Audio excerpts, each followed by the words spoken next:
Okay, so hey there. I'm heading into work right now, and I gotta say I'm kind of relieved and angry, maybe a little bit, because I'm relieved because I've been sick for the last 2 weeks with COVID, and it was brutal. It absolutely sucked. But kind of angry because I dodged COVID for 3 years. And now I'm no longer a member of that exclusive club of people who've never been infected. Yeah, this is really weird being outside. I literally haven't left the house for 2 weeks. Looking forward to being in studio.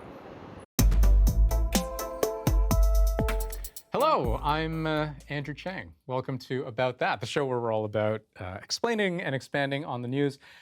And so I got COVID. I finally got COVID. 3 years, following all the health advice. I've been vaccinated and boosted 4 times. Mask every day on public transit. I had cut down social activities quite a bit, especially indoors, especially in public, and even here at work. For most of the pandemic, we've had pretty strict COVID protocols, and yet I finally got COVID. So 2 things. One, it really did suck. It was brutal. It hit me pretty hard. But 2, I've had to tear up my NOVID membership. So just tear it right up. What is the NOVID club? So that is the increasingly exclusive club of people who have never had COVID, which, to be clear, is a constantly shrinking number of people. But how is this possible to have dodged COVID all this time? COVID has swept into every little corner of this planet, and variants have only gotten better at getting us sick. We have therefore made the assessment that COVID-19 can be characterized as a pandemic. Experts had warned there were likely more cases of the COVID-19 UK variant in Canada.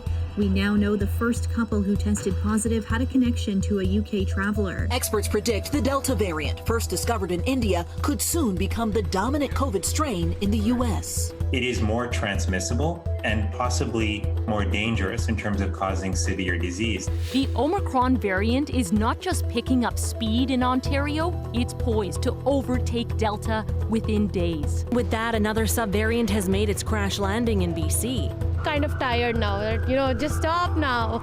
It's called XBB 1.5, or nicknamed the Kraken. One of the things that has been concerning about it and why it's come to people's attention is because it's spreading quite fast in certain parts of the world. By one recent estimate, 94% of Americans, 94% have been infected with COVID at least once.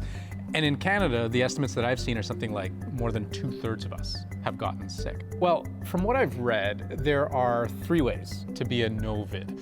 One, you actively shun contact with other people, or you take serious precautions when you are around other people. So your body just doesn't come into contact with COVID at all. And there are absolutely people who fall into this camp. Grade 12 student Riley Olford has cerebral palsy and chronic lung disease, which makes catching COVID-19 much more dangerous to his health. Yet after 2 long years learning online, he was missing his friends and teachers. Yeah, it was a difficult decision, especially with everything opening up and there being less restrictions, and still really the same amount of COVID. But it was kind of becoming clear that COVID wasn't going to go away. Anyone with a weakened immune system or a compromised immune system, they would have to take extra precautions, right, not to get sick. Or even just like me, I have pretty bad asthma that gets really bad when I get sick, and even the common cold can just absolutely wreck me. So, I've been pretty careful about COVID, I would say, over the last 3 years, but, obviously it's hard to be careful 100% of the time. Another, maybe more interesting way to avoid getting sick from COVID is just to have a natural genetic immunity. Some people are just lucky this way. And we know this is a thing because we've seen it before with other diseases. So there's a genetic mutation called CCR5 that gives some people a natural resistance to HIV.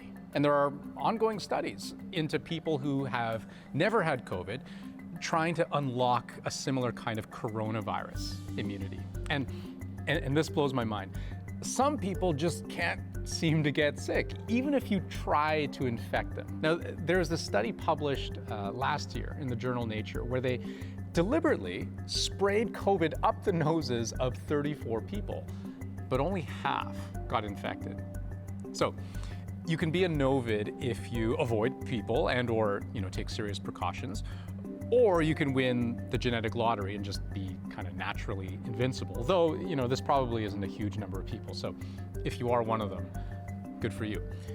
But then there's one other category of NOVIDs. People who just think they've never been infected, but actually have been. Now, there was this crazy study in the Journal of the American Medical Association, it was published last year, that asked the question, what proportion of individuals who recently contracted the SARS-CoV-2 Omicron variant were aware of their infection status? Well, they checked a little over 200 people for COVID antibodies, and 56% had no idea they had been infected. That, by the way, is why this thing spreads so damn fast, because half the time we don't even know we're spreading it. But now we're at the point where we do need a little bit of expertise to help guide us. So I caught up with Dr. Isaac Bogosh, who is an infectious diseases specialist, in our About That studio for a little chat. Isaac, Dr. Bogosh, Isaac's best. You prefer Isaac? Oh yeah, definitely. Not a formal person. So thank you for being here. Can we start with where I left off there, which is like, so if someone comes up to you and they say, I'm pretty sure I've just never had it. I've never been infected with COVID. Like, what would you tell them? What are the odds that they're right? There are lots of people who still have not had COVID. Kudos to them. I think it's increasingly less common. The estimate I heard was like 2/3 of Canadians maybe have been infected. Like, what do you have?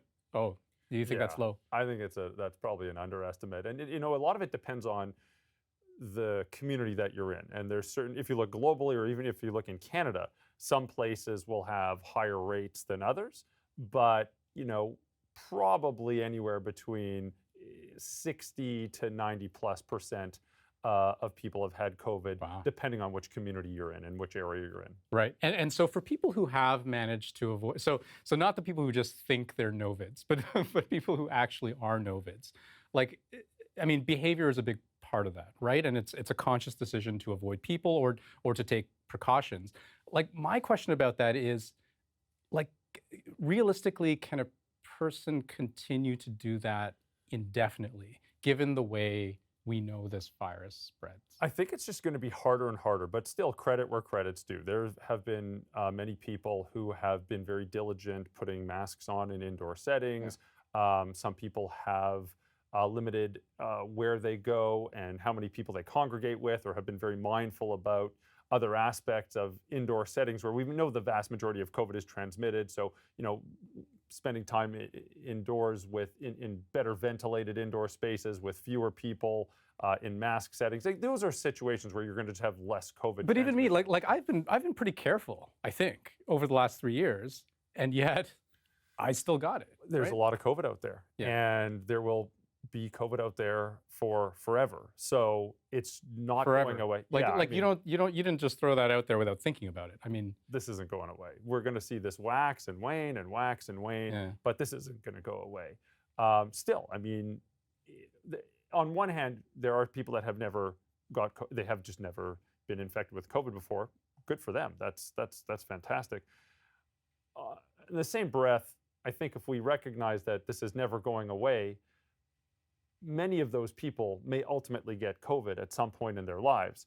But if you look at, for example, a 10-year span, they just might have fewer COVID infections compared to others who aren't taking the same degree of precaution. Sure. Can I ask you about the genetic immunity piece? Like how many people might be out there who are invincible? We have no idea. That's a really interesting component, because certainly when we look at other infections, there are genetic predispositions that prevent people from getting certain infections or that mitigate the severity of those infections. For example, HIV, malaria, there's a long list of this. Could that be true with COVID? Yeah, maybe. I think it's certainly an area of exploration. We don't But have they're all the studying it, answers. aren't they? Oh, Like, yeah. like aren't there labs of people and researchers who are trying to isolate what it is about certain people that's special, and then can we yank those antibodies out and then inject them in someone else? Yeah, sure. It would be really interesting to learn about, is there something unique about that immune system or other genetic predispositions that these individuals have that make them less susceptible to infection or severity of infection? How does the virus bind to their body? How does their body respond to the virus when it is exposed to it? Like, there's just a lot of different avenues for exploration. This is being done. Are we close to figuring it out? No, I don't. No. I don't think so. I mean, I think there's more questions than answers at this point, and certainly it's a very important area of research because, of course, like you point out, you can learn from that to drive therapeutics, to drive vaccines or other preventative mechanisms. Like, it's a really smart thing to do. You mentioned vaccines, and like the line that I've heard over and over again is that the vaccines don't prevent illness necessarily, that the primary purpose and benefit is that it prevents severe illness, right? Like, it can lead to a milder case. Yeah. My question is, can the vaccines be refined to a point where they can prevent COVID? I sure as hell hope so. I mean, this would be amazing. So earlier on in the pandemic, when we were dealing with the ancestral strain and Alpha variant, and to some extent the Delta variant, the vaccines did reduce significantly the risk that people got COVID and onward transmission if they were infected. They absolutely did. Now, in the Omicron era, they do that, but to a much smaller extent. It's not like they don't do that. It's just to a much, much, much smaller extent. Got it. The heavy lifting of the vaccines now and before is that they truly prevent more severe manifestations of the infection, like hospitalization and death, and they continue to stand up. But yeah, to your point, I mean, there are very promising trials looking at inhaled vaccines. So you're designing a vaccine to really trigger the immune system in the nose and mouth area where the virus will first hit to trigger an immune response to block the virus from entering your system in the first place. So that's really promising. There's also really a lot of work looking at what's called a pan-coronavirus vaccine. We know COVID, of course, is just one type of coronavirus, but can you develop a vaccine targeting conserved elements of the virus that span lots of different coronaviruses? And I think that's also a very promising area. Little too soon for significant results on those fronts, but there is a lot of work going on. Can I ask you one more crazy question? Yep. Is there any reason why someone who is a NOVID would want to get COVID? Like from an immunological standpoint? Like I mean, you remember the old chickenpox parties, right? Nah, but I mean, if you can avoid infection, you should avoid infection. Like, we know that there's acute manifestations of the illness, there can be chronic manifestations of the illness, and we really shouldn't be getting infected. But the longer you hold off getting infected, it doesn't necessarily mean you're going to get it worse when it does hit. No, it doesn't. But I think the other thing too is taking a step back and recognizing that most people on Earth have been infected. I'm not saying that's a good thing. It's not. We want to avoid getting infected and prevent ourselves from getting infected. But we also have to acknowledge that infection and recovery from infection really manifests in some helpful immune protection.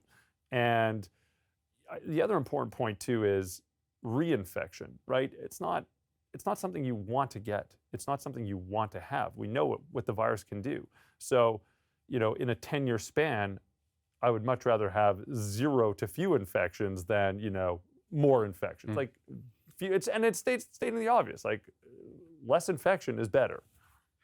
Dr. Bogosh, Isaac, great to have you. Thank you so much. Thanks for having me on. And we will be back after the break with lots more.